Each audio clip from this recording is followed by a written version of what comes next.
নমস্কার। একটা প্রশ্ন এসছে ইউটিউবে চ্যানেলে। একজন প্রশ্ন করেছেন যে তিনি খেতে বসলেই অদ্ভুত গন্ধ পাচ্ছেন, অর্থাৎ মরা পোড়ানোর গন্ধের মতন গন্ধ পাচ্ছেন। এটা কি কোনো নেগেটিভ এনার্জি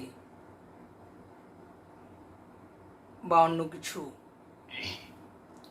দেখুন, প্রথমেই আমি বলি, আমি আগেও বলেছিলাম এগুলো কথাগুলো, যে আমাদের খাবারে কিছু দোষ হয়, স্পর্শ দোষ হয়, স্থান দোষ হয়, এরকম কিছু দোষ হয়। তাই বিভিন্ন মহাত্মারাও সবার হাতে খেতে চাইতেন না। তো এই যে স্থান দোষ, আমি প্রত্যেকে আমরা বাজার থেকে জিনিসপত্র কিনে আনি, যাই আনি না কেন, চাল ডাল আলু তেল মশলা, এই যে চালটা আমরা আনছি, সেই ধানটি কোথায় উৎপন্ন হয়েছে আমরা কিন্তু জানি না। অনেক আগেকার দিনে লোকেদের নিজেদের চাষের জমি ছিল, তারা চাষের জমিতে চাষ করতো, সেই চাষের থেকেই চাল স্টক করে বাড়িতে রেখে দিত। কিন্তু এখন তো আর সেরকম নয়। এখন বেশিরভাগ মানুষই আমরা বাজারের উপর নির্ভরশীল। এবার বাজারের থেকে যখন আমরা চাল আনছি, ডাল আনছি বা মশলাপাতি আনছি, এগুলো কোথায় উৎপন্ন হচ্ছে আমরা কিন্তু জানি না। এমনও হতে পারে যে শ্মশান লাগোয়া জমি, মানে ধান খেতের পাশেই শ্মশান, সেখানে চালটা উৎপন্ন হচ্ছে, ধানটা। এরকম জমি আমি নিজের চোখেও দেখেছি। আবার এমনও হতে পারে যে জায়গাটা আগে শ্মশান ছিল, পরিত্যক্ত শ্মশান ছিল, সেটা পরিত্যক্ত হয়ে গেছে, 10-20 বছর পেরিয়ে গেছে, এখন সেখানে চাষ হয়। এরকম হতে পারে। তো এইখান থেকে যে চালটি উৎপন্ন হবে সেটা কিন্তু স্থান দোষে দূষিত হবে। শুধু চাল বলে কেন, এখানে যাই চাষ হবে না কেন তা স্থান দোষে দূষিত হবে। এখন প্রশ্ন হলো, এই স্থান দোষ আমরা কাটাবো কী করে? স্থান দোষ বলুন, স্পর্শ দোষ বলুন। স্পর্শ দোষ কীরকম স্পর্শ দোষ? অর্থাৎ কোনো মানুষের চরিত্র খারাপ, আপনি আমি উপর থেকে দেখলে তো বুঝতে পারবো না। সেই খাদ্যটি বহন করে নিয়ে আসছে, তাতে কিন্তু স্পর্শদোষ হয়। এরকমই একটা স্পর্শদোষ হয়, যেটা আমি অনেকবার বলেছি, যে বাবা মায়েরা যখন, বিশেষ করে মায়েরা ছেলে মেয়েদের জন্য, সন্তানের জন্য যখনই কোনো খাবার বাড়বেন, তখন নেগেটিভ চিন্তা করবেন না। নেগেটিভ চিন্তা করবেন না। আপনার সন্তান পরীক্ষা দিতে যাবে, আপনি তার জন্য খাবার বাড়ছেন, খাবার বাড়তে বাড়তে আপনি চিন্তা করছেন কি, সেটা আমার ভালো পরীক্ষা দিতে পারবে তো, কিছুই তো পড়েনি, সারা বছর তো ফাঁকি মেরে বেরিয়েছে, আদৌ পরীক্ষা দিতে পারবে, কি করবে একমাত্র ভগবানই মনে হয় জানেন। এইরকম চিন্তা মনের মধ্যে আনবেন না। কি চিন্তা আনবেন না, আমার ছেলে যেটুকু পড়েছে বা আমার ছেলে মা যেটুকু পড়েছে সেটুকুর মধ্যেই সে যথাসম্ভব উত্তর দেবে। আমি এই যে খাবারটা বাড়ছে, এই খাবারটা মধ্যে ঈশ্বরের শক্তি সঞ্চারিত হচ্ছে, এই খাবারটাও খাবে, সেই ঐশ্বরিক শক্তিতে ও পরীক্ষাটা দেবে। এরকম যদি রোজ করতে পারেন, মেধা বাড়ানোর জন্য বিভিন্ন কোম্পানির টনিক খাওয়াতে হবে না। মেধাটা আপনার চিন্তাধারার জন্য বেড়ে যাবে। আর ঠিক সেরকমভাবে খাবার সময় বসে কখনো দুশ্চিন্তামূলক আলোচনা করবেন না। খাবার টেবিলে পারিবারিক সবাই মিলে খেতে বসেছেন, খাবারটা আনন্দ করে খান। প্রথমে খাবারটা নিয়ে সমবেতভাবে সবাই, যখন সবাই বসছেন, আর সমবেতভাবে না করলে আপনি অন্তত করুন, যিনি পরিবারের কর্তা, 10টা সেকেন্ড ব্যয় করুন। 10টা সেকেন্ড আপনার সামনে খাবারটা দেওয়া হয়েছে, আপনি মনে মনে চিন্তা বলুন, হে ঈশ্বর, এই খাবারটি তুমি গ্রহণ করো। তুমি গ্রহণ করলে এটি প্রসাদ হবে, সেই প্রসাদটি আমি গ্রহণ করব। এটা যদি পরিবারের সবাই মিলে সমবেতভাবে করা যায়, অনেক ভালো ফল দেয়। তা যদি না হয়, তা যদি না পারেন, সম্ভব হলো না হয়তো, পরিবারের যিনি কর্তা তিনি এটা করুন। পরিবারের যিনি কর্ত্রী তিনি সন্তানদের জন্য এটা করুন। আজকাল দেখবেন, মানে টাকাটা তো আমাদের জীবনে প্রয়োজন, অবশ্যই অর্থ আমাদের জীবনে খুব প্রয়োজন। অর্থ দিয়ে আমরা আমাদের প্রয়োজনীয়তা মেটাই, প্রয়োজন মেটাই, শুধু প্রয়োজন মেটাই না, বিলাসিতাও মেটাই। তো বর্তমানে মানুষ দেখবেন সবাই টাকা টাকা টাকা টাকা করে ছুটছে, কারো টাকার আর মানে যতই থাক ঠিক পূর্তি হচ্ছে না। কালকেই বলেছিলাম, কেউ 30,000 টাকা পাচ্ছে, সেও বলছে আমার চলছে না। এই যে চলছে না ভাবটা, এই ভাবটা কেন মাথায় উঠছে, কেন চিন্তনে উঠছে, এটা ভাবার খুব প্রয়োজন। যারা চাকরি করছেন, যারা ব্যবসা করছেন, যারা বিভিন্ন মজদুর খাটতে যাচ্ছেন, তারা প্রত্যেকেই কিন্তু বাইরের খাবারে অভ্যস্ত হয়ে পড়ছেন, তাই না? মজদুররা তাদের সামর্থ্য অনুযায়ী তেলে ভাজা, মুড়ি, আলুর দম, একটু উপর ক্লাসে যারা চাকরি করছেন তারা কচুরি, ঘুগনি, পরোটা, আরও একটু যারা উপরে চাকরি করছেন তারা থালি আনিয়ে নিচ্ছেন বিভিন্ন কোম্পানির থেকে। আমি কোম্পানির নাম করবো না, ফেসে যাবো তো। বিভিন্ন কোম্পানি এখন ডেলিভার করছে খাবার।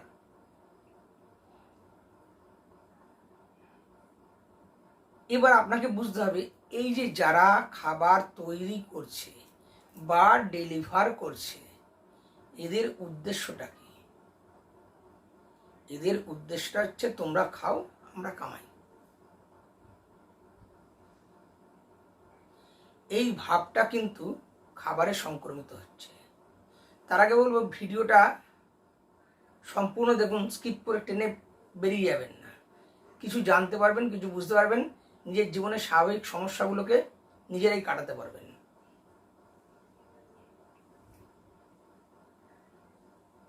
তো এদের উদ্দেশ্য হচ্ছে তোমরা খাও, আমরা কামাই। যাদের বাড়িতে কাজের লোক রান্না করে, মানে রান্নার লোক আছে, নিয়মিত মাসে একটা মাইনে পাচ্ছেন, কিন্তু তিনি প্রত্যেক দিন কি শুদ্ধ মানসিকতায় রান্না করেন? হয়তো বাড়িতে ঝগড়া হয়েছে, ঝামেলা হয়েছে, অশান্তি হয়েছে, অথচ তাকে কাজ করতে আসতে হয়েছে, রান্না করতে। আপনার বাড়িতে এসে রান্না তো করে গেলেন, কিন্তু ওই চিন্তাটা ওই রান্নার মধ্যে সংক্রমিত হলো, হবেই।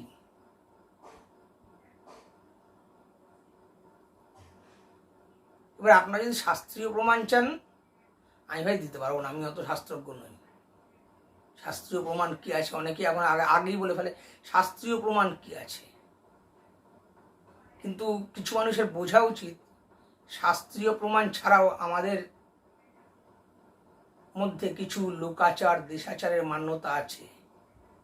হ্যাঁ, সব লোকাচার আর দেশাচার হয়তো সব সময়ের জন্য উপযোগী নয়, বা কিছু কিছু হয়তো কুসংস্কারও আছে, কিন্তু সংস্কারও আছে। আমি আগেও বলেছি কুসংস্কার ভালো না, সংস্কার ভালো, যদি সেই সংস্কার আমাকে উন্নতির দিকে এগিয়ে নিয়ে যায়, প্রগতির দিকে এগিয়ে নিয়ে যায়। তো আমার জীবনটাকে আমি দেবত্বে গড়ে তুলতে চাইছি, অথচ আমার মধ্যে হাজার চিন্তা ভাবনা, দুনিয়ার সমস্ত কিছু আমি কাটাবো কি করে? সবার আগে খাদ্যের উপর নজর দিতে হবে। আমিষ নিরামিষের প্রশ্নে আসবো না। যারা আমিষ খাচ্ছেন খান, যারা নিরামিষ খাচ্ছেন খান, কোনো প্রভাব ফেলে না। যখন প্রয়োজন সময় হবে তখন দেখবেন আপনি নিজেরই আর আমিষ খেতে ভালো লাগছে না, নিজেরই আর ভালো লাগছে না। মন যখন উঁচুতে উঠে পড়বে আস্তে আস্তে, তখন নিজেরই আর আমিষ খেতে ভালো লাগবে না। আমি একসময় ডেলি 12টা ডিম খেতাম, সকালে 6টা রাত্রে 6টা, বিশ্বাস করবেন না হয়তো। এখন আমি একটাও খাই না। না কোনো ওই ধর্মের যে নিরামিষ খেতে হবে সেই জন্য নয়, ইচ্ছা করে না, ভালো লাগে না। এখন মাছও ভালো লাগে না। ওদের ছোটবেলায় আমার মা আমাকে বিড়াল বলতো, আমি মাছ ছাড়া ভাত খেতে পারতাম না। এখন না ভালো লাগে না। তো মন যখন আস্তে আস্তে উঁচুতে উঠতে শুরু করে, তখন আর এগুলো প্রভাব ফেলে না। আপনি যেটাই খাচ্ছেন সেটাকে প্রসাদ তৈরি করে নিন আগে।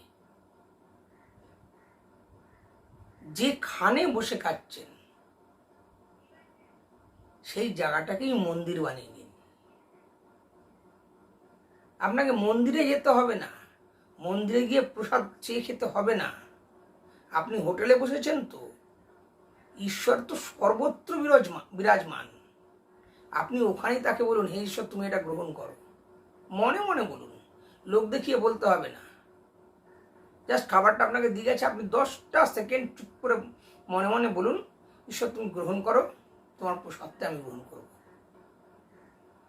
আপনি 3টে মাস করে দেখুন, যদি আপনার মধ্যে পরিবর্তন না আসে, আপনার চিন্তাধারার পরিবর্তন না আসে, আপনার দুশ্চিন্তার অবসান না ঘটে, তখন আমাকে এইখানে এসে কমেন্ট করে বলবেন না আমার হয়নি কিছু। এবং এটা করবেন আন্তরিকভাবে, অন্তর থেকে বলবেন, হে ঈশ্বর তুমি গ্রহণ করো। যাকে ভালো লাগে, আপনি দুর্গাকে ভালোবাসেন, কালীকে ভালোবাসেন, শিবকে ভালোবাসেন, রামকে ভালোবাসেন, হনুমানকে ভালোবাসেন, যাকে ভালোবাসেন তাকেই বলুন। কৃষ্ণকে ভালোবাসেন, আপনি ভাবলেন আমিষ মাছ খাচ্ছি, কৃষ্ণকে ডাকবো না। আরে তিনি তো সর্বগ্রাসী। এইখানে আমাদের না এই ধারণাগুলো সংকীর্ণ হয়ে রয়েছে। যখন বিশ্বরূপ দর্শন দেখিয়েছিলেন অর্জুনকে, বিশ্বরূপ দেখিয়েছিলেন, তখন সেই সর্বগ্রাসী রূপটাও তো দেখিয়েছিলেন। সমস্ত কিছু তিনি গ্রাস করছেন। যারা বলেন মাছ মাংস নারায়ণকে দেওয়া যায় না, কৃষ্ণকে দেওয়া যায় না, তো এগুলো কি পৃথিবীর বাইরে থেকে এসছে না ব্রহ্মাণ্ডের বাইরে থেকে এসছে? তো এটা করুন, এতে চিন্তাধারার বিকাশ ঘটবে, মস্তিষ্ক দেখবেন ঠান্ডা হবে। রাত্রে শোবার আগে 10টা মিনিট ঈশ্বরের নাম করুন, মনে মনে 10টা মিনিট। প্রয়োজন হলে মোবাইলে অ্যালার্ম দিয়ে রাখুন, যে 10 মিনিট আমি দুর্গা দুর্গা, কালী কালী, তারা তারা, জয় মা তারা, বা নারায়ণ নারায়ণ, বা শ্রী বিষ্ণু শ্রী বিষ্ণু, বা ওম নমঃ শিবায়, যা খুশি 10টা মিনিট নাম করুন। দেখবেন জীবনের সুফল পাবেন। ওই ভাগ্যলক্ষ্মী, অমুক লক্ষ্মী, তমুক লক্ষ্মী, যক্ষলক্ষ্মী, এত কিছু ওই যন্ত্র এনে হাজির করতে হবে না বাড়িতে, জাদুঘর বানাতে হবে না, মিউজিয়াম বানিয়ে ফেলতে হবে না। এতে মিউজিয়ামই হয় আর সমস্যার পাহাড় এসে জুটে। আর অনেকবার বলেছি, ফেসবুক দেখে কোনো মন্ত্রতন্ত্র জপ করতে যাবেন না। যদি নিজে দীক্ষিত হয়ে থাকেন তাহলে ইষ্টমন্ত্র জপ করুন। যদি অদীক্ষিত হন, দীক্ষা নেননি, তাহলে শুধু নাম করুন, নামে তো অসুবিধা নেই। তার ব্রহ্ম মহানাম আছে, ওম নমঃ শিবায় আছে, এগুলো করুন। আমি যেগুলো বলি সেগুলো খুব কঠিন জিনিস বলি না এখানে। আর কি করবেন, নিজের বুদ্ধি বিবেচনাটাকে না জলাঞ্জলি দিয়ে বসবেন না। ওই চিলে কান নিয়ে গেছে, কানে হাত না দিয়ে চিলের পিছনে দৌড়ানো, এটা করবেন না জীবনে। আমি আজকেই লিখেছি ইউনিভার্সিটি। ইউনিভার্সিটি মানে কি? লোকে বলবেন বিশ্ববিদ্যালয়। অবশ্যই বিশ্ববিদ্যালয়। বিশ্ববিদ্যালয় কেন না, ইউনিক এবং ভার্সেটাইল আইডিয়া এখান থেকে পাওয়া যায় বলে তাই ইউনিভার্সিটি। গোটা ইউনিভার্সটাই তাই ইউনিভার্সিটি। প্রতিদিন প্রকৃতি আমাদের শেখায় তাই। আমাদের প্রচুর পুরনো সংস্কার ছিল, সকালবেলা ঘুম থেকে উঠে সূর্য প্রণাম ইত্যাদি। এত কিছু এখনকার যুগে করা সম্ভব নয়। যারা পারেন করবেন, যারা পারেন করবেন না, কিন্তু কিছু কিছু জিনিস বেসিক মেনে চলুন। যেমন খাবারের এইটা বললাম, ঠিক তেমনি কেউ প্রসাদ দিয়েছে বা কোনো মন্দির থেকে প্রসাদ বিতরণ হচ্ছে, আপনি প্রসাদ অবহেলা করবেন না, প্রসাদের অমর্যাদা করবেন না।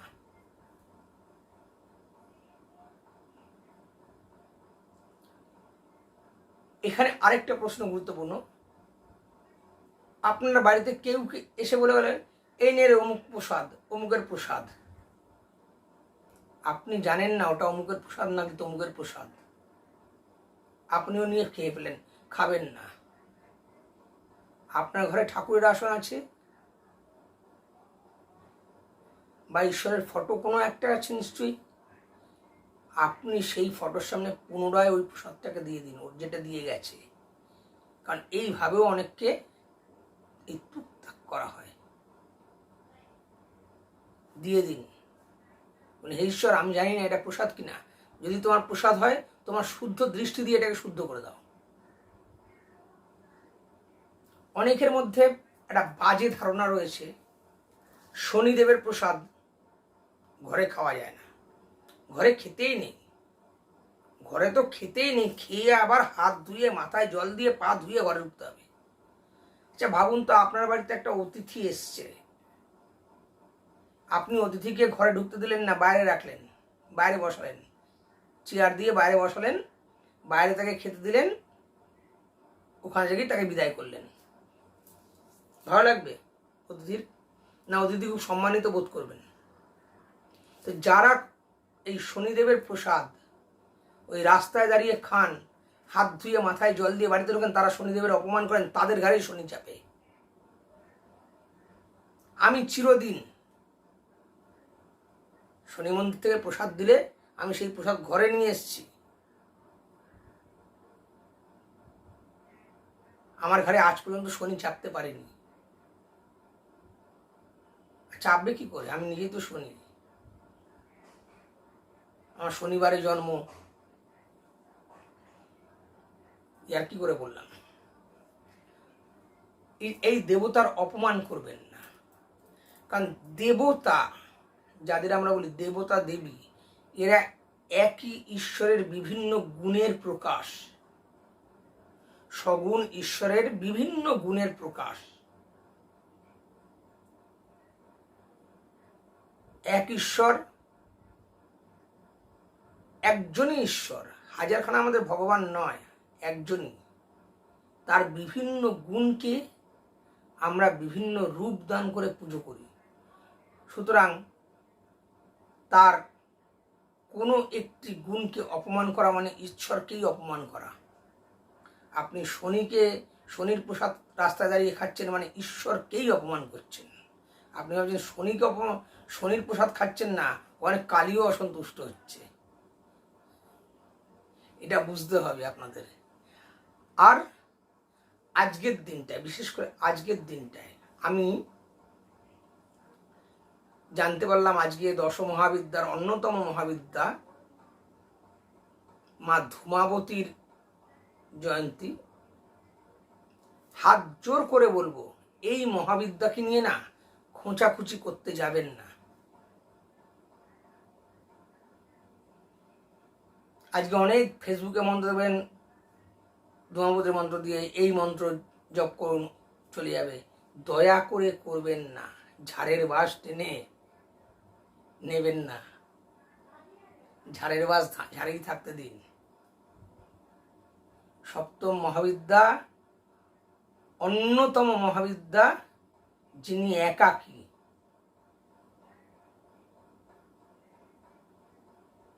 আর এই মহাবিদ্যার বাহ্যিক রূপটি অত্যন্ত ভীষণা, বিবর্ণা চঞ্চলা রুষ্টা, অত্যন্ত কলহপ্রিয়া। তাই খুঁচিয়ে ঘা করবেন না। অনেক মানুষ এরকম খুঁচিয়ে ঘা করেন, তারপর মাথা চাপড়াতে বসেন, কেন করলাম। অমুক তান্ত্রিক দুটো কাকের পালক কি ইসের পালক দিয়ে সে বলেছে বাড়িতে গিয়ে কর্পূর জ্বালিয়ে পুড়িয়ে দিবি, তাই করলাম। কোথা থেকে পেছনে নিজেই বাঁশটা নিলাম জানি না। এগুলো করবেন না। শ্মশানের মাটি